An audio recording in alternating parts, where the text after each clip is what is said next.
ओम नमः श्री ज्योतिराजाय विवेकानंद शूरये सच्चिद सुख स्वरूपाय स्वामिने तापहारिणे।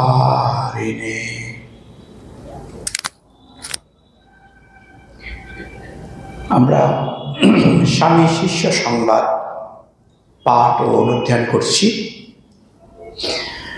আমরা এখন দশম বইটি পড়ছি। যারা প্রথম শুনছি আমরা জানি যে স্বামী শিষ্য সংবাদ শরৎচন্দ্র চক্রবর্তী সংকলিত স্বামী বিবেকানন্দের উপরে তার যে অনুভব শিষ্য হিসাবে তার সংকলিত বই আমরা পড়ছি। এখন দশম বল্লিতে আছি আমরা। গত ক্লাসে আমরা দেখেছিলাম যে স্বামীজির সঙ্গে শিষ্যের একটি কথোপকথন, সেখানে ব্রহ্ম বিষয়ক আলোচনা এবং আমাদের বোধ এই নিয়ে আলোচনা চলছিল। শিষ্য কিছু প্রশ্ন করছেন এবং স্বামীজি উত্তর দিচ্ছেন। এই জায়গাটায় আমরা শেষ করেছিলাম যে হ্যাঁ শুনলাম বটে, কিন্তু ঠিক বুঝতে পারছি না। স্বামীজি উত্তরটা ছিল যে ধারণা হওয়া, প্রত্যক্ষ অনুভব করাটা কঠিন ব্যাপার। স্বামীজি বলছেন যে মন যখন ব্রহ্ম অবগাহী হতে থাকে তখন একটার পর একটা করে এই অবস্থার ভিতর দিয়ে শেষে নির্বিকল্পে উপস্থিত হয়। সমাধিমুখে প্রথম বোঝা যায় জগৎটা শব্দময়, তারপরে গভীর ওঙ্কার ধ্বনিতে সব মিলিয়ে যায়।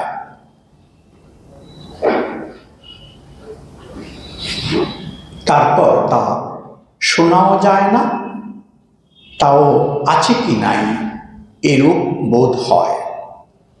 ওইটি হচ্ছে অনাদিনাদ।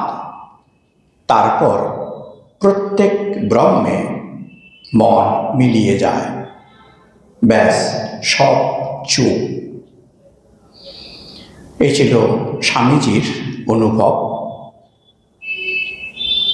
স্বামীজির কথায় শিষ্যের পরিষ্কার বোধ হইতে লাগিল স্বামীজি ওই সকল অবস্থার ভিতর দিয়া অনেকবার স্বয়ং সমাধি ভূমিতে গমনাগমন করিয়াছেন, নতুবা এমন বিশদভাবে এই সকল কথা কি রূপে বুঝাইয়া বলিতেছেন। শিষ্য অবাক হইয়া শুনিতে ও ভাবিতে লাগিলেন, নিজের দেখাশোনা জিনিস না হলে কখনো কেহ এইরূপ বলিতে বুঝাইতে পারে না। এটা খুব স্বাভাবিক যে অবস্থাটা আমাদের পঞ্চ ইন্দ্রিয় গ্রাহ্য যে জগৎ বা অনুভব, তা দিয়ে যখন আমরা বুঝতে পারি না তখন আমরা বুঝতে পারি যে বিশেষ একটি অবস্থা প্রাপ্ত না হলে, যা আমাদের শাস্ত্রে বারবার উল্লেখ করছেন, সেটা সাধনের দ্বারা কোনো সাধকের জীবনে উপস্থিত হলেই একমাত্র সেটা সম্ভব। না হলে আমাদের সাধারণ যে বুদ্ধির বেশিরভাগটাই নির্ভর করে আছে পঞ্চ ইন্দ্রিয় কার্য বা পঞ্চ ইন্দ্রিয়ের দ্বারা অনুভব, তা দ্বারা সম্ভব হয় না। তারপরে আবার স্বামীজি বলছেন, তিনি এই বিষয়টাকে নিয়ে আবার একটু ইলাবোরেট করছেন। অবতারকল্প মহাপুরুষেরা সমাধি ভঙ্গের পর আবার যখন আমি আমার রাজত্বে নেমে আসেন, তখন প্রথমে অব্যক্ত নাদের অনুভব করেন। ক্রমে নাদ সুস্পষ্ট হয়ে ওঙ্কার অনুভব করেন। ওঙ্কার থেকে পরে শব্দময় জগতে প্রতীতি করেন। সর্বশেষে স্থূল ভূত জগতে প্রত্যক্ষ করেন। এটা হচ্ছে যারা বিশেষ অধিকারী, আমাদের হিন্দু সনাতন ধর্মে যাদেরকে আমরা অবতার কল্প মহাপুরুষ বলেছি, তাদের অবস্থার কথা স্বামীজি বলছেন। তারা যখন সেই সমাধি অবস্থা থেকে আবার নেমে আসেন, তখন তাদের আবার সেই অব্যক্ত নাদ এবং ক্রমে নাদ সুস্পষ্ট হয়ে ওঙ্কারের অনুভব করেন। তাহলে আমরা বুঝতে পারছি যে ওঙ্কার ব্রহ্মের একটি প্রতীক বা স্বরূপ বলে আমরা মনে করি। সেটা ব্রহ্মের অবতরণের, উত্তরণ এবং অবতরণের, সাধকের মনের উত্তরণ এবং অবতরণ বা লয় প্রাপ্তি থেকে আবার যখন অনুলোম বিলোমের মাধ্যমে নিচে নেমে আসছেন, তখনের অবস্থার কথা স্বামীজি আমাদের বলছেন যে ক্রমে ক্রমে সে অব্যক্ত অবস্থা থেকে আবার এই ব্যক্ত জগতের অনুভবে তারা আসেন। কারা? শুধুমাত্র অবতার কল্প মহাপুরুষদের অবস্থা। সামান্য সাধকের, স্বামীজি বলছেন, এবার সাধারণ সাধকের কি হয়? সামান্য সাধকের কিন্তু অনেক কষ্টে কোনরূপ নাদের পারে গিয়ে ব্রহ্মের সাক্ষাৎ উপলব্ধি করতে পারলে পুনরায় স্থূল জগতের প্রত্যক্ষ হয় নিম্নভূমিতে। সে আর নামতে পারে না, ব্রহ্মে মিলিয়ে যায় ক্ষীরে নিরবধ। এটা সবটা যে আমরা বুঝতে পারবো তা নয়। অবতার পুরুষের শব্দগুলো আমরা সেই মতো ব্যক্ত করছি, তার কথাগুলোকে আমরা বোঝার চেষ্টা করছি। শেষের কথাটি যে সামান্য সাধকের যদি একমাত্র সে উপস্থিত অনুভব হয়, তারপরে তাদের পক্ষে এই ভূমিতে নেমে আসা বেশ কঠিন, বা হয়তো অনেক সময় পারেন না। এই প্রসঙ্গে আমরা রাজযোগের একটি অবস্থা আছে, যেখানে যোগীর একবার যদি সে সমাধি ভূমিতে যায়, তারপরে 21 দিন পরে তার শরীর ত্যাগ হয়ে যায়। আবার ঠাকুরেরও কথাতে এটা আছে। তাতে বোঝা যায় যে একবার হলে হয় তারা নামতে পারেন না, বা নেমে আসার আর ইচ্ছাও তাদের হয় না। এই দুটো জগতের যে ট্রানজিশনটাকে তারা সহজে করতে পারেন না বা হয় না। কিন্তু একমাত্র শুধু অবতার কল্প মহাপুরুষদের হতে পারে। এবং শ্রীরামকৃষ্ণের কাছে যারা লোক সংগ্রহ বা লোকের মঙ্গল ইচ্ছা করেন, যারা লোকশিক্ষক, তাদের করতে পারেন এবং তাদের সেটা হয়। এই আলোচনা চলছিল, সেই সময় সেখানে মহাকবি শ্রীযুক্ত গিরিশচন্দ্র ঘোষ মহাশয় উপস্থিত হয়েছেন। স্বামীজি তাকে অভিবাদন ও কুশল প্রশ্নাদি করিয়া পুনরায় শিষ্যকে পাঠ দিতে লাগিলেন। আমরা বুঝতে পারছি সেদিন স্বামীজি এবং শিষ্যের মধ্যে শাস্ত্র বিষয়ক, বেদান্তোক্ত অনুভূতি বিষয়ক আলোচনা চলছিল। গিরিশবাবু আমাদের ভক্ত ভৈরব, শ্রীরামকৃষ্ণের পরম ভক্ত, তিনিও নিবিষ্ট চিত্তে শুনিতে লাগিলেন। স্বামীজির ঐরূপ অপূর্ব বিশদ বেদ ব্যাখ্যা শুনিয়া মুগ্ধ হইয়া বসিয়া রহিলেন। পূর্বের বিষয় অনুসরণ করিয়া স্বামীজি পুনরায় বলিতে লাগিলেন, বৈদিক ও লৌকিক ভেদে শব্দ আবার দ্বিধা বিভক্ত। এটা আমাদের শাস্ত্রগত যে টার্মোলজির কথা স্বামীজি বলছেন, এবং তিনি একটি বইয়ের কথা উল্লেখ করছেন, ন্যায়ের বই, শব্দশক্তি প্রকাশিকা।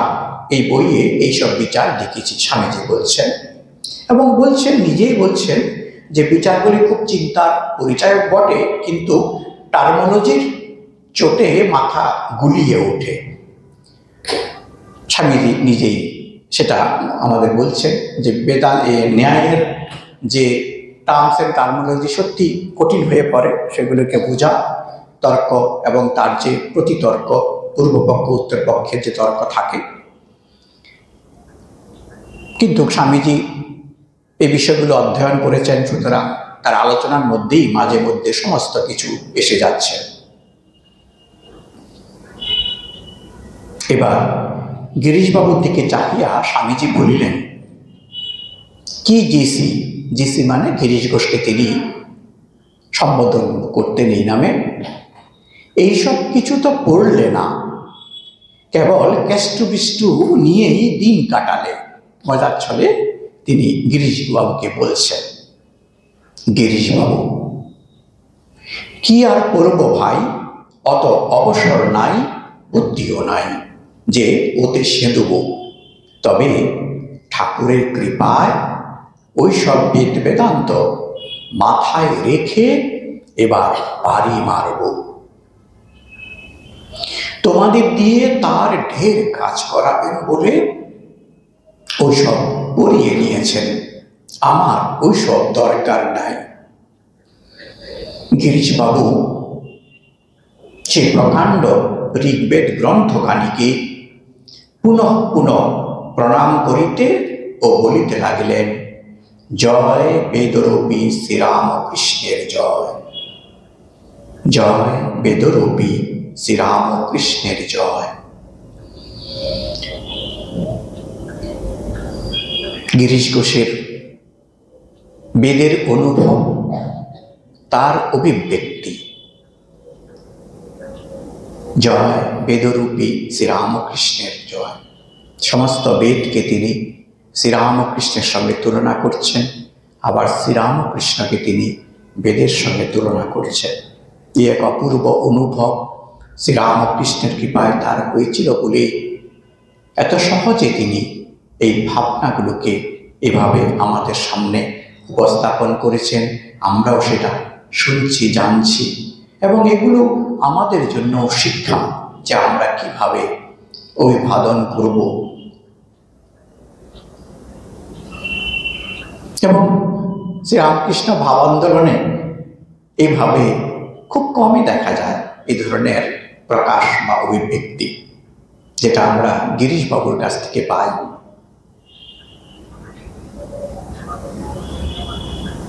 তিনি বলতে পারতেন, পরবর্তীকালে যখন গঙ্গায় স্নান করতে গেছেন, যে হে মা গঙ্গা, তুমি ভেবো না আমি তোমায় স্নান করে পবিত্র হতে এসেছি। শ্রীরামকৃষ্ণ আমায় পবিত্র করে দিয়েছেন, তোমার যদি ইচ্ছা হয় আমাকে ছুঁয়ে নাও, তুমি পবিত্র হও। তার কতখানি বিশ্বাস, তার কতখানি নিষ্ঠা এবং সমর্পণ ছিল, কি অবস্থায় উঠলে এ কথাটা মানুষ বলতে পারে, বলতে পারেন। সেজন্য তিনি আমাদের ভক্ত ভৈরব গিরিশ।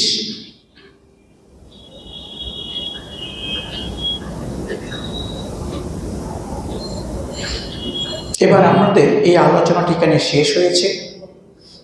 শিষ্য তার পর্যালোচনা পর্যবেক্ষণ দিচ্ছেন আমাদেরকে, বলছেন যে আমরা বরাবরই দেখেছি যে স্বামীজি যখন যে বিষয়ে উপদেশ করতেন শ্রোতাদিগের মনে, তদ বিষয় তখন এত গভীরভাবে অঙ্কিত হইয়া যাইত যে ওই বিষয়টি তারা ওই সময়ের সর্বাপেক্ষা সারবস্তু বলিয়া অনুভব করিত। ব্রহ্মজ্ঞান সম্বন্ধে যখন তিনি বলিতে থাকিতেন, তখন শ্রোতৃবৃন্দ তল্লাভই জীবনের একমাত্র উদ্দেশ্য বলিয়া ধারণা করিত। আবার ভক্তি বা কর্ম বা জাতীয় উন্নতি প্রবৃত্তির অন্যান্য বিষয়ে যখন প্রসঙ্গ উঠাইতেন, তখন তদ বিষয়টি শ্রোতারা মনে মনে সর্বোচ্চ আসন প্রদান করিয়া তদ বিষয়ক অনুষ্ঠানের জন্য ব্যগ্র হইয়া উঠিত। বর্তমানে বেদের প্রসঙ্গ উঠাইয়া তিনি শিষ্য প্রবৃত্তির মন বেদোক্ত জ্ঞানের মহিমা এতই মুগ্ধ করিয়াছিলেন যে তাহারা তখন উহা অপেক্ষা সার ও প্রয়োজনীয় বস্তু অন্য কিছু আর খুঁজিয়া পাইতেছিলেন না। গিরিশবাবু তৎবিষয় লক্ষ্য করিলেন এবং স্বামীজির মহৎ উদার ভাব ও শিক্ষাদানের ঐরূপ রীতির বিষয় ইতিপূর্বে পরিজ্ঞাত থাকায় শিষ্য প্রবৃত্তিকে জ্ঞান, ভক্তি ও কর্মের সমান প্রয়োজনীয়তা অনুভব করাইয়া দিবার জন্য এখন মনে মনে একটি যুক্তি স্থির করিলেন। স্বামীজি অন্যমনা হইয়া কিছু কি ভাবিতেছিলেন, ইতিমধ্যে গিরিশবাবু বলিয়া উঠিলেন, হা হে নরেন, একটা কথা বলি। বেদ বেদান্ত তো ঢের পড়লে, কিন্তু দেশে এই যে ঘোর হাহাকার, অন্যের অভাব, ব্যভিচার, ভ্রূণ হত্যা, মহাপাতকাদি চোখের সামনে দিনরাত ঘুরছে, এর উপায় তোমার বেদে কিছু বলেছে? অমুকের বাড়ির গিন্নি এককালে যার বাড়িতে রোজ 50 খানি পাতা পড়ত, সে আজ 3 দিন হাড়ি চাপায়নি। ওই অমুকের বাড়ি কুলস্ত্রীকে গুন্ডাগুলো অত্যাচার করে মেরে ফেলেছে। অমুকের বাড়িতে ভ্রূণ হত্যা হয়েছে। অমুক জুয়া চুরি করে বিধবার সর্বস্ব হরণ করেছে। এই সকল রহিত করবার কোনো উপায় তোমার বেদে আছে কি? গিরিশবাবুর এই রূপে সমাজের বিভীষিকাপ্রদ ছবিগুলি উপর্যুপরি অঙ্কিত করিয়া দেখাইতে আরম্ভ করিলে স্বামীজি নির্বাক হইয়া অবস্থান করিতে লাগিলেন। জগতের দুঃখ কষ্টের কথা ভাবিতে ভাবিতে স্বামীজির চক্ষে জল আসিল, কিন্তু তাহার মনে ঐরূপ ভাব আমাদের জানিতে দিবেন না বলিয়াই যেন উঠিয়া বাহিরে চলে গেলেন। একটি অদ্ভুত পট পরিবর্তন। গিরিশবাবু সমাজের চিত্র, দুঃখের চিত্র স্বামীজির সামনে তুলে ধরেছেন। যে স্বামীজি শাস্ত্রের জ্ঞান কাণ্ডের সর্বস্ত ব্রহ্মজ্ঞানের সমাধির কথা নিয়ে আলোচনা করেছিলেন, আমরা অনুমান করতে পারি শ্রীরামকৃষ্ণের কৃপায় ব্রহ্মজ্ঞ স্বামীজি তার সেই ক্ষণ বা সেই মুহূর্ততে এই জগৎ সংসারের প্রতি যেন সম্পর্ক ক্ষীণ হচ্ছে, ভাবুক হয়ে যাচ্ছেন। শিষ্যের উত্তরে তিনি শিষ্যকে তার অনুভব বোঝাবার চেষ্টা করছেন। সে অবস্থায় যেন একটি লীলারই যেন অংশ গিরিশ ঘোষ এলেন, যেন ঠাকুরের এই যে লীলা পরিসরের যে বিভিন্ন আঙ্গিক, একদিকে বিবেকানন্দ, একদিকে গিরিশ ঘোষ, একদিকে শিষ্য শরৎচন্দ্র চক্রবর্তী, তিনজনই তিনটি চরিত্র, এবং এক একটি চরিত্র তাদের নিজ নিজ ক্ষেত্রে নিজ নিজের তার স্বভাবে পরিপুষ্ট। আমরাকে যাকে বলি ম্যাচিউর একেবারে। শিষ্য যেমন তার শাস্ত্র ভাবনা নিয়ে প্রচণ্ড গোঁড়া, গিরিশবাবু তার ভাবনা নিয়ে প্রচণ্ড একনিষ্ঠ, আর বিবেকানন্দ তার বহুবিধ জাগতিক মেধার সঙ্গে সঙ্গে শ্রীরামকৃষ্ণের কৃপায় তার সর্বোচ্চ অনুভবের কারণে লোকশিক্ষার জন্য যখন যেই ভাবনাকে উপযুক্ত মনে করেন, সেইটার মধ্যে তার অনুভব এবং তার যে জাগতিক যে অভিজ্ঞতা, সেটাকে দিয়ে তিনি সমাজকে উদ্বুদ্ধ করার চেষ্টা করছেন, যাতে আমরা নিজ নিজ ক্ষেত্রে আমাদের উন্নতি করতে পারি এবং আমাদের পরম লক্ষ্য স্বরূপ দর্শনের দিকে এগোতে পারি, সেটাকে নিয়ে কথা বলছেন। সেই সময় গিরিশচন্দ্র ঘোষ যেন তাকে বোঝার চেষ্টা করছেন, বা বলা যেতে পারে যে তার মনটাকে খানিকটা নামিয়ে আনার জন্য সমাজের বিভীষিকাময় চিত্রটা তিনি তুলে ধরেছেন। তুলে ধরে তার কাছে জানতে চাইছেন, তুমি যে এই যে বেদের জ্ঞান কাণ্ড নিয়ে কথা বলছো, ব্রহ্মজ্ঞানের কথা বলছো, কিন্তু এই বিভীষিকা সমাজের অবস্থা, এর কোনো প্রতিকার তোমার কাছে আছে? তোমার শাস্ত্র বলছে? মুহূর্তের মধ্যে স্বামীজির ভাবান্তর লক্ষ্য করা গেল এবং যেন তিনি নিজেকে লুকাতে চাইলেন, তার চোখের জল শিষ্য দেখতে পাচ্ছেন এবং তিনি নিজেকে যেন কিছুটা সম্বরণ করে নিয়ে সেই জায়গাটা তিনি ত্যাগ করলেন। তারপরেই গিরিশবাবু শিষ্যকে মানে শরৎচন্দ্র চক্রবর্তীকে লক্ষ্য করে বলছেন, দেখলি বাঙ্গাল, কত বড় প্রাণ! তোর স্বামীজিকে কেবল বেদজ্ঞ পণ্ডিত বলে মানি না, কিন্তু ওই যে জীবের দুঃখে কাঁদতে কাঁদতে বেরিয়ে গেল, ওই মহাপ্রাণ তার জন্য মানি। চোখের সামনে দেখলি তো মানুষের দুঃখ কষ্টের কথাগুলো শুনে করুণায় হৃদয় পূর্ণ হয়ে স্বামীজির বেদ বেদান্ত সব কোথায় উড়ে গেল। এ যেন গিরিশ ঘোষের যেন একটি জয়ের আনন্দ। স্বামীজিকে তিনি তার শিষ্যের কাছে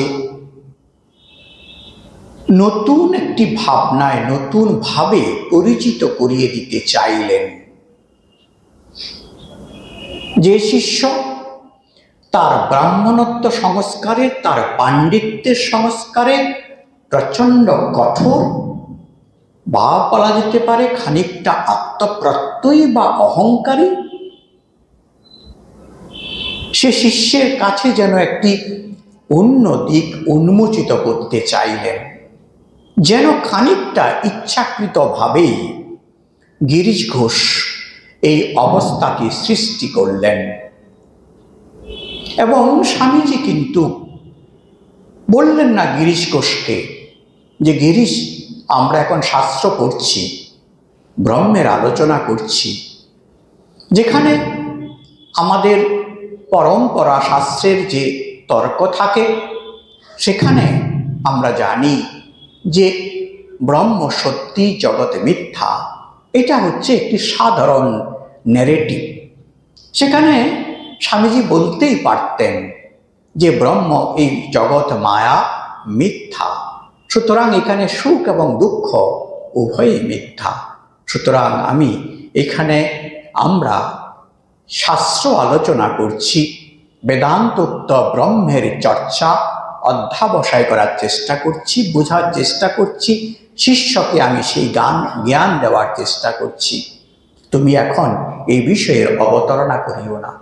তিনি একবারও বললেন না।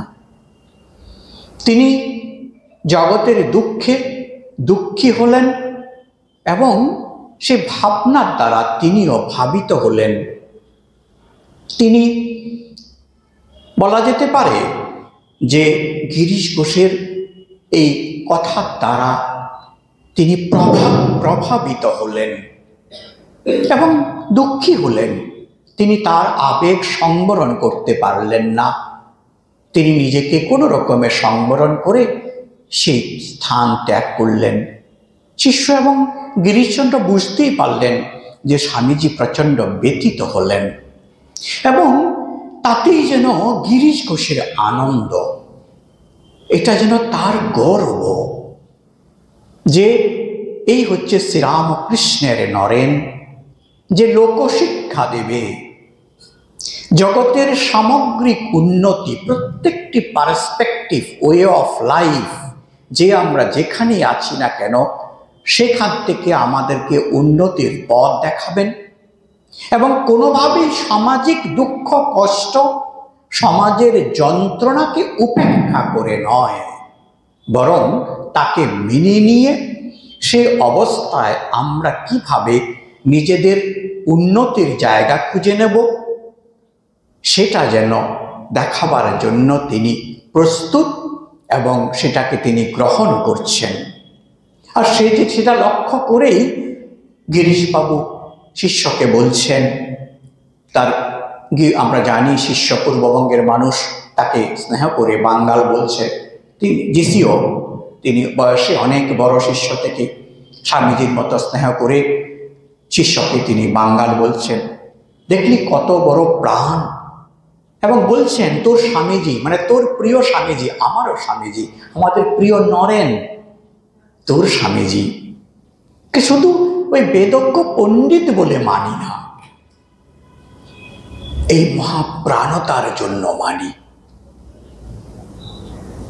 জগৎকে মিথ্যা বলে উপেক্ষা করে ব্রহ্মের বিশ্বাসী নয় তিনি, জগতের দুঃখটাও ব্রহ্মের অন্তর্গত।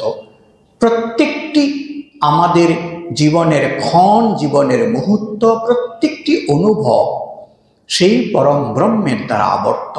সহজ সরলভাবে এই কথাটাকে যদি আমরা বলি বা ভক্তির দৃষ্টি থেকে যদি বলি, ঈশ্বরের সমস্ত কিছুই তার, কোনো কিছু ঈশ্বর ব্যতিরেকে নেই। সেই ভাবনাটাকে নিয়ে তারপর সাধক বা ভক্ত স্বরূপের দিকে যাওয়ার চেষ্টা করেন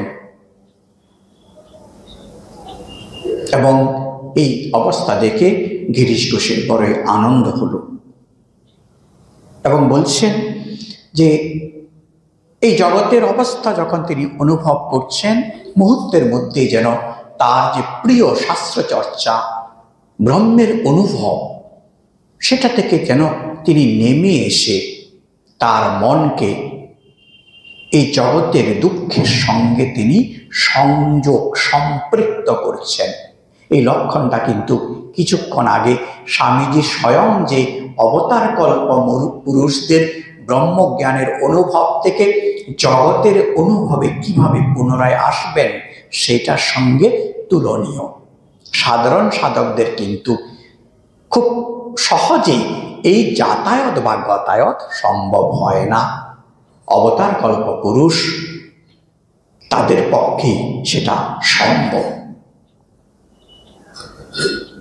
শিষ্য মহাশয়, আমাদের বেশ বেদ পড়া হইতেছিল, আপনি মায়ার জগতের কি কথাগুলো 6 বর্ষের কথা তুলিয়া স্বামীজির মন খারাপ করিয়া দিলেন। আমার আপনার কথাগুলোই শিষ্য উপস্থাপন করছেন যে আমরা বেশ ছিলাম, বেশ আনন্দে ছিলাম, কি 6 বর্ষ জগতে দুঃখের কথা তুলে আমাদের পাঠ বন্ধ করে দিলেন এবং স্বামীজিরও মনটা খারাপ করে দিলেন। গিরিশবাবু, জগতের এই দুঃখ কষ্ট, আর উনি সেদিকে একবার না চেয়ে চুপ করে বসে বসে বেদ করছেন। রেখে দে তোর বেদ বেদান্ত।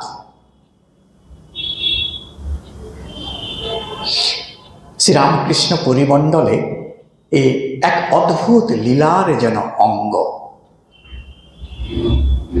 যেভাবে যেভাবে যা প্রয়োজন আমাদের জন্য তারা এসেছিলেন এবং তারা সেই লীলাগুলো করেছেন।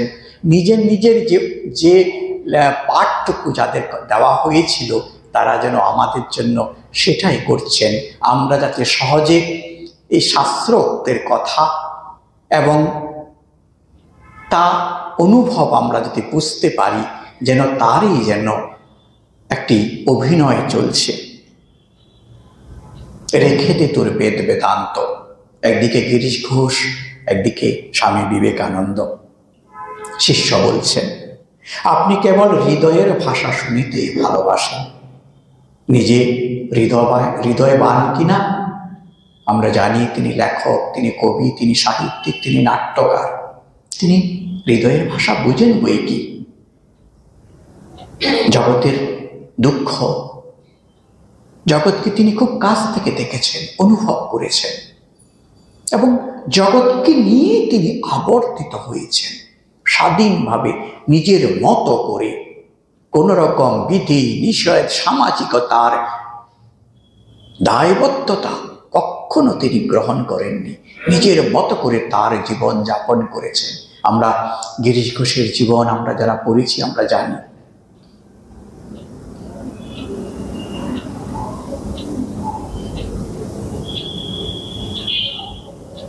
বলছেন আপনি নিজেই হৃদয়বান। নিশ্চয়ই গিরিশ ঘোষ হৃদয়বান ছিলেন।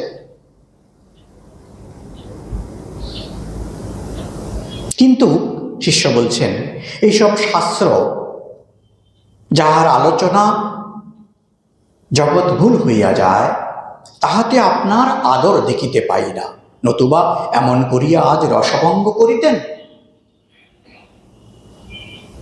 শিষ্যের একেবারে আমার আপনার রোল যেন প্লে করছে, যে এত সুন্দর চলছিল, আপনি বেরসিক মানুষ, নিজে তো পড়াশোনা করেননি, পড়াশোনা মানে শাস্ত্রোক্ত, বেদোক্ত সংস্কৃত শাস্ত্র কথা তিনি অনুভব করছেন। নাহলে গিরিশ ঘোষ মহাপণ্ডিত মানুষ ছিলেন, যে শাস্ত্র আমাদের একেবারে বেদ উপনিষদের কথা শিষ্য এখানে বোঝাচ্ছেন।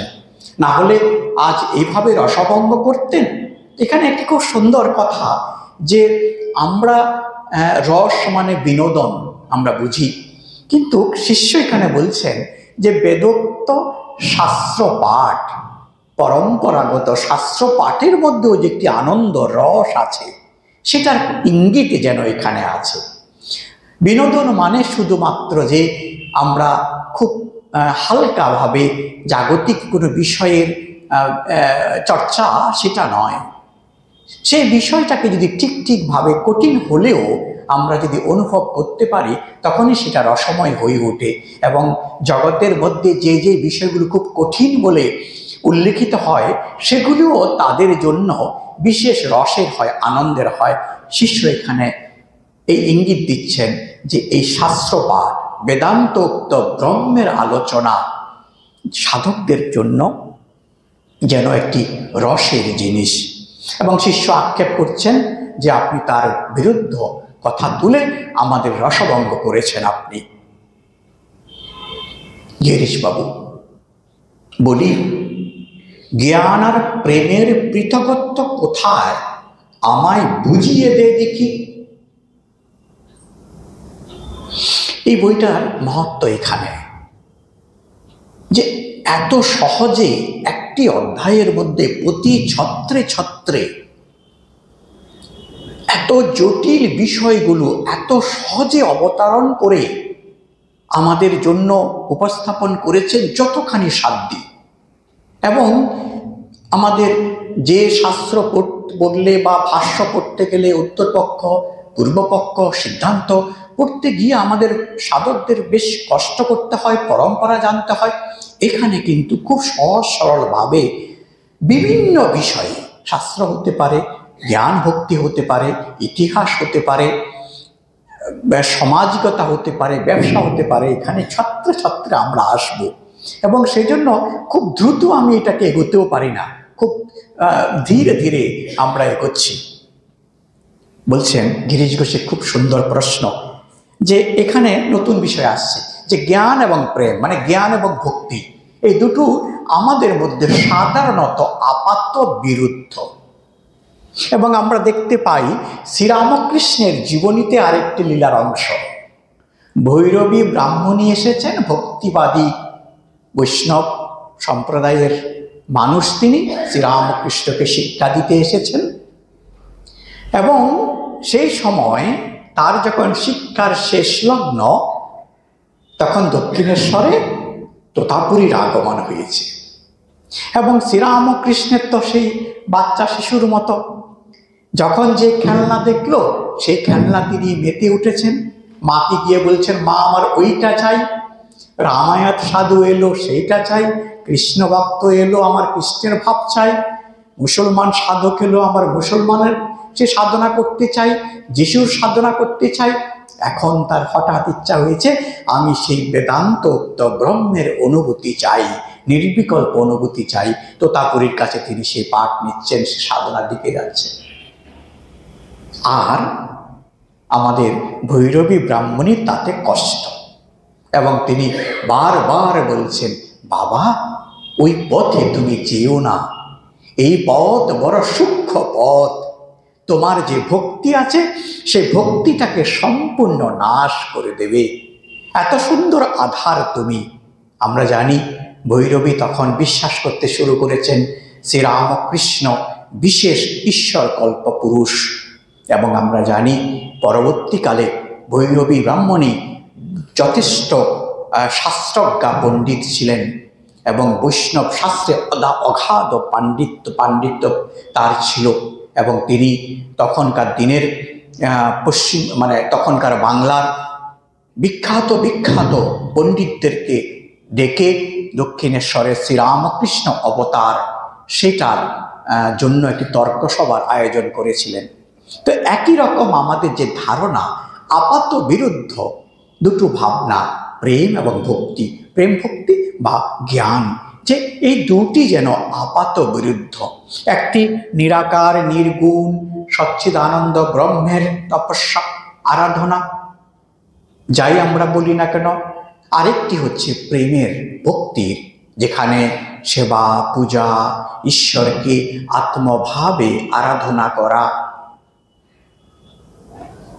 এখানেও গিরিশ ঘোষ বলছেন যে আমাকে একটু বোঝাতে পারবি, তুই যে বলছিস যে জ্ঞান আর প্রেম, যে স্বামীজি এখন প্রেমে আপ্লুত হয়েছেন, সমাজের দুঃখ কষ্টকে তিনি মেনে নিয়ে তাতে তিনি দুঃখিত হয়েছেন। কিছুক্ষণ আগে বেদান্তোক্ত ব্রহ্মের আলোচনাতে তিনি নিজেকে একেবারে নিবিড়ভাবে ধরে রেখেছিলেন বা আলোচনা নিবিষ্ট ছিলেন।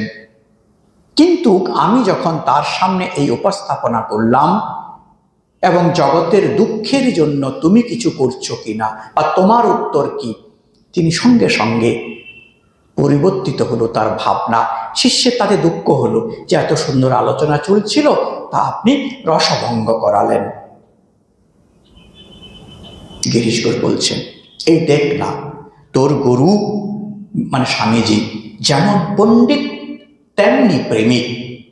তোর বেদও বলছে না সৎ চিত আনন্দ, তিনটে একই জিনিস।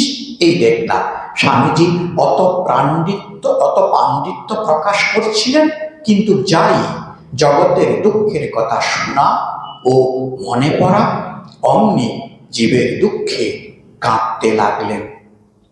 জ্ঞান আর প্রেমে যদি বেদান্তের ভিন্নতা প্রমাণ করে থাকেন, তো অমন বেদান্ত আমার মাথায় থাকুন। খুব সহজ সরল ভাবে যেন তিনি সিদ্ধান্ত বাক্যটাকে আমাদের সামনে উপস্থিত করছেন, এবং শিষ্য তাই বুঝতে পারছেন। বলছেন, শিষ্য নির্বাক হইয়া ভাবিতে লাগিল, সত্যই গিরিশ বাবুর সিদ্ধান্তগুলো বেদের অবিরোধী, মানে ইনি যে কথাগুলো বলছেন এগুলো কোনোভাবেই বেদ বিরোধী কথা নয়, এবং শিষ্য সেটা মনে মনে উপলব্ধি করলেন। ইতিমধ্যে স্বামীজি আবার ফিরিয়া আসিলেন এবং শিষ্যকে সম্বোধন করিয়া বলিলেন, কিরে, তোদের কি কথা হচ্ছিল? শিষ্য বলিল, এইসব বেদের কথাই হইতেছে। ইনি এই সকল গ্রন্থ পড়েন নাই, সিদ্ধান্তগুলো বেশ ঠিকঠাক ধরিতে পারিয়াছেন, বড়ই আশ্চর্যের বিষয়। একেবারে পরিষ্কার, এখানে ব্যাখ্যার কিছু প্রয়োজন নেই যে গিরিশবাবু এই শাস্ত্র আদি কিছুই কখনো পড়েননি, বা হয়তো পড়েছেন আমরা জানি না, না হলে এত সুন্দর সুন্দর লেখা, এত সুন্দর সুন্দর তার অভিব্যক্তি তার লেখাতে হওয়া খুব কঠিন ছিল। কিন্তু উনি নিজে সেটা স্বীকার করছেন না যে আমি এই বেদান্ত পড়েছি বলে, বরং বলছেন, আমরা এরপরে আসছে যে আমার সব পড়ি নাই। এবং শিষ্য নিজেও খুব আশ্চর্য হচ্ছে। এটা কিন্তু খুব কঠিন একটা জিনিস এবং খুব গুরুত্বপূর্ণ জিনিস, যে সিদ্ধান্ত। আমরা যে যাই করি না কেন, যাই আমরা আলোচনা করি বা সাধনা করি না কেন, আমাদের গুরু নির্দিষ্ট পথে চলতে চলতে আমাদের নিজের একটি জীবন দর্শন তৈরি হবে, যেটাকে আমরা বলতে পারি সিদ্ধান্ত। সে সিদ্ধান্ত কখনো কখনো পরিবর্তিত হতে পারে, কিন্তু সাধক সেই ক্ষণে সেই মুহূর্তে ওই সিদ্ধান্তে কিন্তু অটল থাকতে হবে এবং তার সেখানে সুস্পষ্টতা একান্তই জরুরি। এবং সাধকের যদি গুরু কৃপাতে মন এবং মুখ এক থাকে, তাহলে সেই সিদ্ধান্ত এসে যাবে। সেই সিদ্ধান্তের যদি পরিবর্তিত হয়, সেটা ক্রম উন্নতি, সব বিরোধী নয়। তো সুতরাং দুটো জিনিস, একটা হচ্ছে শাস্ত্রের সিদ্ধান্তগুলোকে তিনি বুঝতে পেরেছেন, বুঝে তার মতো করে তিনি ব্যক্ত করছেন।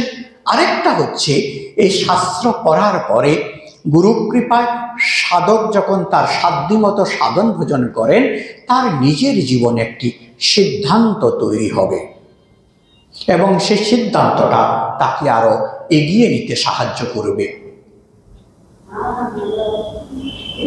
স্বামীজি শিষ্যের এই আশ্চর্য হওয়া দেখে বলছেন, গুরু ভক্তি থাকলে সব সিদ্ধান্ত প্রত্যক্ষ হয়, পড়বার শুনবার দরকার হয় না। তবে এইরূপ ভক্তি ও বিশ্বাস জগতে দুর্লভ। ওর মতো, মানে গিরিশবাবুর মতো যাদের ভক্তি বিশ্বাস, তাদের শাস্ত্র করবার দরকার নেই। কিন্তু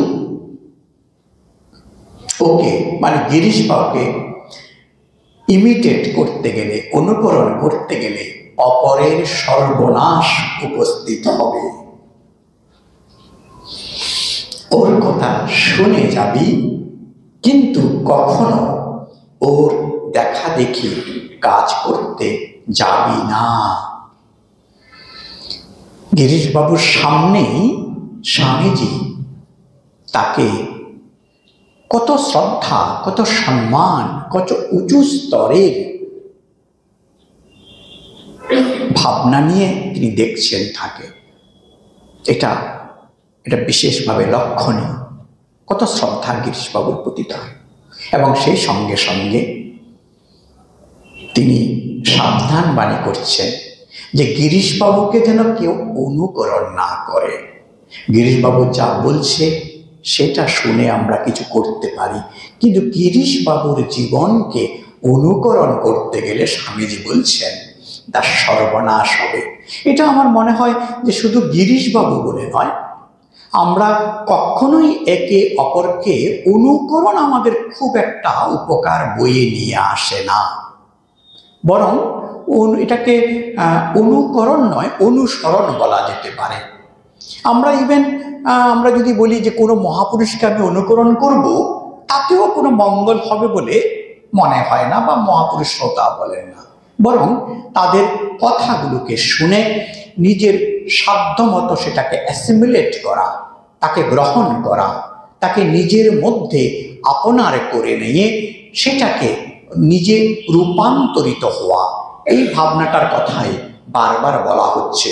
সুতরাং গিরিশবাবুর কথা বিশেষ সাবধান বাণীর সঙ্গে স্বামীজি এখানে উল্লেখ করলেও এটা প্রায় সকল ক্ষেত্রেই সত্যি, এবং সাধারণদের ক্ষেত্রে আমাদের প্রত্যেকের ক্ষেত্রেই সত্যি।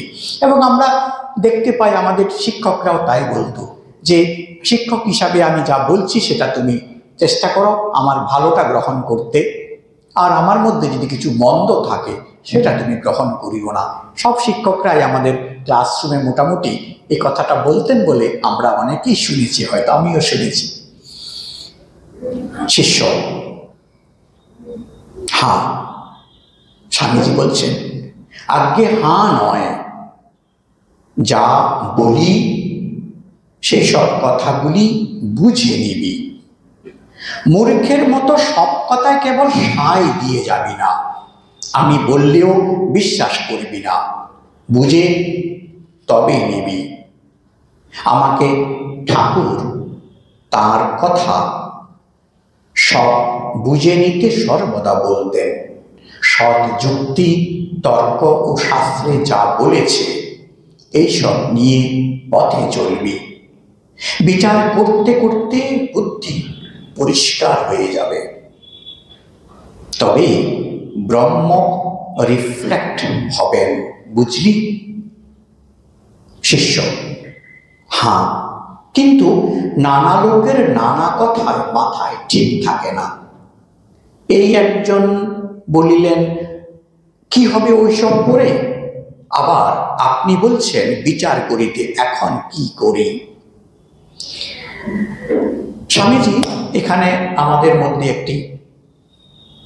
বলছেন একটি ভাবনা, যে আমি যা বলছি, আমি বলছি বলেই মেনে নিবি না, সেটাকে বিচার করে গ্রহণ করবি। এবং তিনি তার নিজের জীবনের কথা বলছেন, যে ঠাকুর আমাকে বলতেন যে বুঝে নিতে, এবং সেটা কি বলছেন? সৎ যুক্তি, তর্ক, শাস্ত্রে যা আছে এইসব নিয়ে পথ চলবি। এখানে আলোচনার কথা, তর্কের কথা বলছে। বিচার করতে করতে বুদ্ধি পরিষ্কার হয়ে যাবে, তাতে ব্রহ্ম রিফ্লেক্ট হবে, বুঝলি? এখানে খুব সুন্দর এই ব্রহ্ম এখানে হবেন এই শব্দটা বাংলা উচ্চারিত হচ্ছে। ব্রহ্ম রিফ্লেক্ট হবে নয়, হবেন বলে এখানে উল্লেখিত হচ্ছে। তো এর মধ্যে এখানে বিচারের কথা আসছে।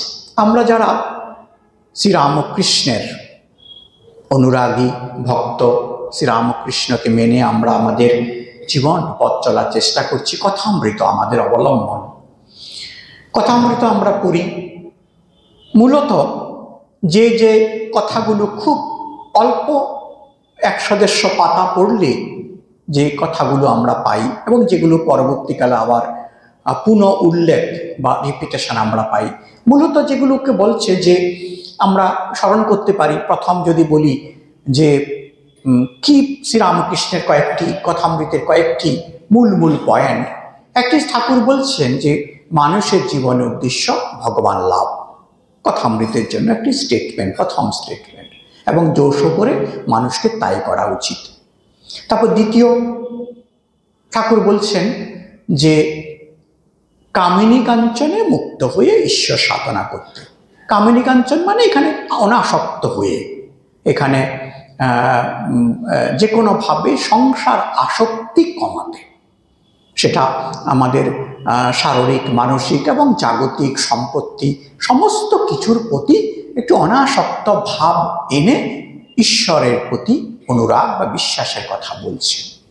তারপরে আরেকটি কথা আসবে, মন আর মুখ এক করতে, মন আর মুখ। তারপরে 4 নম্বর পয়েন্টটা কিন্তু খুব সুন্দর এই কথাটি, বিচার বিচার বিচার, সৎ আর অসৎ বিচার করতে হয়। এই 4টি পয়েন্ট, অনেকগুলো পয়েন্ট আসতে পারে, কিন্তু আমার ব্যক্তিগতভাবে এই 4টি পয়েন্টকে সংগ্রহ করেছি। হয়তো অনেক মহারাজদের, পূজনীয় মহারাজদের সঙ্গে এগুলো মিলতে পারে, নাও মিলতে পারে, কম বেশি হতে পারে, কিন্তু আমার কাছে এই 4টি পয়েন্ট আমি সংকলিত করেছি যে মূলত, এবং এর মধ্যে আমার মনে হয় কামিনী কাঞ্চনের কথাটা খুব সহজে আমাদের কাছে আকৃষ্ট হয়, কারণ যেহেতু আমরা ওতে আবদ্ধ আছি, সেটা খুব বেশি রকমভাবে আমরা বুঝতে পারি আমাদের সমস্যা, আমাদের দুর্বলতাটা, সেই জন্য ওতে বেশি মন যায়। এবং আমার মনে হয় যে এই বিষয়টা নিয়ে এত বেশি আলোচনা হয়, এটাই যেন শ্রীরামকৃষ্ণের প্রধান বাণী বলে মনে হয়। আমি সেটাকে একেবারেই মনে করি না এটা শ্রীরামকৃষ্ণের প্রধান বাণী বলে। প্রধান বাণী যদি বলা হয় যে মানুষের জীবনের উদ্দেশ্য ভগবান লাভ, মন আর মুখ এক করতে হবে, সৎ অসৎ বিচার করতে হবে, বিচার বিচার বিচার, তারপরে অনাসক্ত হয়ে থাকতে হবে সংসারে। এই ভাবনাটায় এই ক্রম অনুসারে আমরা এটাকে সাজাতে পারি। তো এইখানে এই বিচারের কথা বলা হচ্ছে। এই শ্রীরামকৃষ্ণের ভাব আন্দোলনকে আমাদের অনেক প্রাচীন পূজনীয় মহারাজরা এটা এই শব্দ দিয়ে জ্ঞান মিশ্রা ভক্তি, যে ভক্তির আন্দোলন কিন্তু সেটা যেন জ্ঞান মিশ্র, এইভাবে শব্দটাকে তারা ব্যাখ্যা করেছেন। যে বারবার শ্রীরামকৃষ্ণ পরিমণ্ডলের ভক্তদেরকে বলেন প্রাচীনরা যে ভক্তির সঙ্গে সঙ্গে যেন জ্ঞানের চর্চা থাকে। এবং শ্রীরামকৃষ্ণের কথাতেও আমরা সেটা পাচ্ছি, বিচারের কথা বলছে বারবার। মন আর মুখ, এই মন আর মুখ যদি আমাদের এক না থাকে, অন্য অন্য যে সাধনগুলো আছে, অনাসক্তির ভাবনা বা ভক্তি, প্রেম, পূজা, সেগুলোর খুব বেশি ফল আমাদের জীবনে আসে বলে শাস্ত্রে বলছে না বা কথামৃতে বলছে না। তো এই মন মুখের কথা বারবার ঠাকুর বলছেন, সরলতার কথা বারবার ঠাকুর বলছেন। এবং এই সরলতা বা মন মুখ এক করার কথা, তার সাধনের কথা, এটা কিন্তু খুব স্বাভাবিকভাবে, এটা কোনো যে আমাদের যোগ বাশিষ্ঠে বা আমাদের পাতঞ্জল যোগসূত্রে যেভাবে কতগুলো ক্রমের কথা বলা হচ্ছে, সরল হওয়ার জন্য সেরকম কোনো ক্রমের কথা বলা হয়েছে বলে বিশেষ জানা যায় না। শুধু ঠাকুর বলছেন যে সরলতা, যে সরল সেজন্য ঈশ্বরের কোলে বসে আছে। কখনো বলছেন যে শ্রীকৃষ্ণের বাবা বসুদেব বড় সরল ছিলেন, আবার তিনি তার বাবার কথা বলছেন যে তার বাবাও সরল ছিলেন, সত্যবাদিতা ছিলেন। তা আমরা বুঝতে পারি যে সরল সত্যবাদী সাধননিষ্ঠ না হলে অবতার পুরুষই বা আসবেন কেন সেই ঘরে। তো সুতরাং এই কথাটা কিন্তু বারবার আমাদের এই ভাবান্দোলনে উঠে আসবে যে সরলতা, সত্যপ্রিয়তা এবং ঠাকুরের কথায়, কথামৃতের কথায় মন আর মুখ এক করতে হবে। তা না হলে অন্য অন্য ফল যে সাধনগুলো আমরা করব না কেন, যতই আমরা বিরাগী হয়ে জঙ্গলেই থাকি আর গৃহস্থাশ্রমে থাকি না কেন, কিন্তু আমাদের মধ্যে যদি সত্যপ্রিয়তা আর মন মুখ এক না হয়, সেটা পূর্ণ ফল দেবে না। অনেকটা সেটা দুটো জিনিস, ওই আমাদের রোগ হলে ওষুধ আমরা তো খাচ্ছি, কিন্তু সেই সঙ্গে সঙ্গে ডাক্তার একটা ডায়েট চার্টও করে দিয়েছেন। ওই ডায়েট চার্টটা না করলে ওষুধে বিশেষ ফল হয় না। তো সুতরাং যেন এই ডায়েট চার্টটা ফলো করা খুব জরুরি। অনেক সময় হয়তো বিনা ওষুধও আমাদের রোগ সেরে যেতে পারে যদি আমরা সেই ডাক্তারের মত অনুসারে সেই ডায়েট চার্টটাকে আমরা আমাদের জীবনে অবলম্বন করি, আর সে সঙ্গে সঙ্গে যদি ডাক্তারের নির্দিষ্ট সে ওষুধটা খাই, অনেকটা এরকম তুলনীয় যেন জিনিসটা। এবং তারপরে আসছে হচ্ছে বিচারের কথা। এই বিচারটা কিন্তু আমাদের সমস্ত স্তরে, অল ওয়ে অফ লাইফ, আমরা যে যেখানে থাকি না কেন, বর্তমান বিজ্ঞান এবং প্রযুক্তির যুগ, এটাকে একটি আমাদের জীবনে আমরা সকলে অবলম্বন করি। বিচার ছাড়া আমরা কেউ কোনো কাজই করি না। এমনকি যাদেরকে আমরা আমাদের ভাষায় সামাজিক স্তরে পাগল বলি, সে পাগলও করে না। সকলেই আমরা বিচার করছি, শুধুমাত্র এই বিচারটাকে একটু ক্ষুরোদার করতে হবে, বা এই বিচারটাকে একটু আমাদের নিয়ম অনুসারে করতে হবে। তাতে কি হবে? বুদ্ধি পরিষ্কার হবে। তাতে কি হবে? ওই পরিষ্কার বুদ্ধিতে ব্রহ্মজ্ঞান আসবে না, উদ্ভাসিত হবে, রিফ্লেক্ট হবে। এবং কথামৃতেও এই সুর আছে, শুদ্ধ বুদ্ধি, শুদ্ধ মন, শুদ্ধ আত্মা। এই শুদ্ধ বুদ্ধি বিচারের দ্বারা আমরা সৎ অসৎ, সত্যি মিথ্যা, ভুল ঠিক, এই জিনিসটাকে বুঝতে পারবো। জীবনে প্রতিদিন প্রতিক্ষণ চলার ক্ষণে আমরা এই বিচারের মধ্যে অন্তর্গত আছি, বিচার করে যাচ্ছি আমরা। বিনা বিচারে আমরা কেউ নেই। ভক্তও করছে, জ্ঞানীও করছে এই বিচারটার কথা। এবং আমরা এটাকে একটা ইন্টেলেক্ট, মেধা, পিওর ইন্টেলেক্ট। অনেকটা বলছেন যে শুদ্ধ বুদ্ধি যেন একেবারে একটি পরিষ্কার জলের মতো। জলটা রিফ্লেকশন চলছে, তরঙ্গ ছিল, অপরিষ্কার ছিল। আমার রিফ্লেকশনটা জলে পরিষ্কার করে দেখা যাচ্ছে না, কিন্তু যে জলটা স্থির হলো, শান্ত হলো, তখন আমি যেন আমার পরিষ্কার রিফ্লেকশনটা দেখতে পাচ্ছি। ঠিক একই রকমের অবস্থার কথা স্বামীজি বলছে। এবং আমাদের মা দুর্গারও বুদ্ধির রূপে প্রকাশের কথা আমরা বলি, মানে মাতৃশক্তির আহ্বানে এই কথাটি আমাদের বুদ্ধির কথা বলা হচ্ছে। বুদ্ধি বুদ্ধি বুদ্ধি। তারপরে শিষ্য বলছে কখনো আপনি এটা বলছেন, কখনো এটা বলছেন, আমরা এতে কনফিউজড হচ্ছি, এখন কি করি?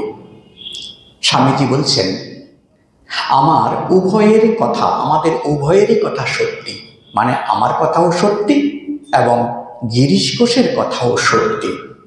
তবে দুই স্ট্যান্ড পয়েন্ট থেকে আমাদের দুইজনের কথাগুলো বলা হচ্ছে এই পর্যন্ত।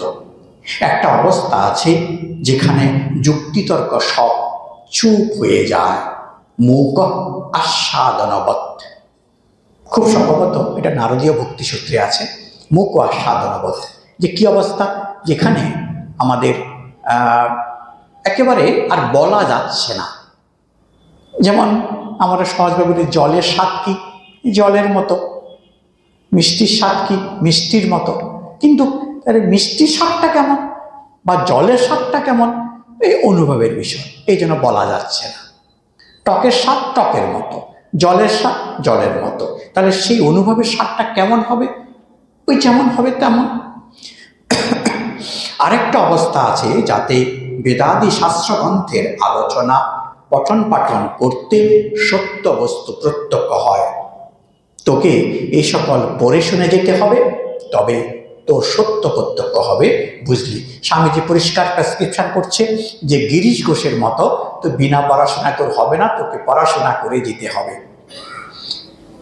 শিষ্য নিজে লিখছেন যে নির্বোধ শিষ্য স্বামীজির ঐরূপ আদেশ লাভে গিরিশবাবুর হার হইল মনে করিয়া গিরিশবাবুর দিকে চাহিয়া বলিতে লাগিল, মহাশয় শুনিলেন তো, স্বামীজি আমায় বেদ বেদান্ত পড়িতে ও বিচার করিতে বলিলেন। গিরিশবাবু, তা তুই করে যা, স্বামীজির আশীর্বাদে তোর তাই করেই সব ঠিক হবে। সে সময় স্বামী সদানন্দজি মহারাজ, স্বামীজির শিষ্য, সেখানে এলেন। স্বামীজি তাকে বললেন যে ওরে, এই জিসির মুখে মানে গিরিশবাবুর মুখে দেশের দুর্দশার কথা শুনে প্রাণটা আঁকু পাকু করছে, দেশের জন্য কিছু করতে পারিস? সদানন্দজি ভক্তি ভরে যেন গুরুর আদেশের জন্য অপেক্ষা করে বসেছিলেন। বলছেন, মহারাজ জো হুকুম বান্দা তৈয়ার হে।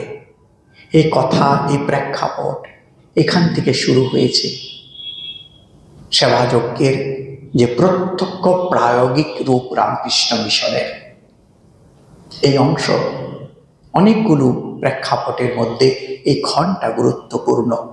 স্বামীজি বলছেন, প্রথমে ছোটোখাটো স্কেলে একটা রিলিফ সেন্টার খোল, যাতে গরিব দুঃখীরা সব সাহায্য পাবে, রোগীদের সেবা করা হবে। যাদের কেউ দেখবার নেই এমন অসহায় লোকদের জাতি বর্ণ নির্বিশেষে সেবা করা হবে। বুঝলি, দর্শন তৈরি হচ্ছে, মার্গ তৈরি হয়ে যাচ্ছে। ঋষি স্বামী বিবেকানন্দ ব্রহ্মজ্ঞানী অবতার কল্প মহাপুরুষ তিনি নির্দেশিত করছেন সমাজকে কোনভাবে কিভাবে সেই কর্মকাণ্ড পরিচালিত হবে। স্বামীজি বলছে তারপরে জীব সেবার চেয়ে আর ধর্ম নেই। সেবা ধর্মের ঠিকঠাক অনুষ্ঠান করতে পারলে অতি সহজেই সংসার বন্ধন কেটে যাবে মুক্তি করফলায়তে। যে এই সেবা সিদ্ধান্ত বাক্য দিচ্ছেন পরিষ্কার। স্বামীজি বলছেন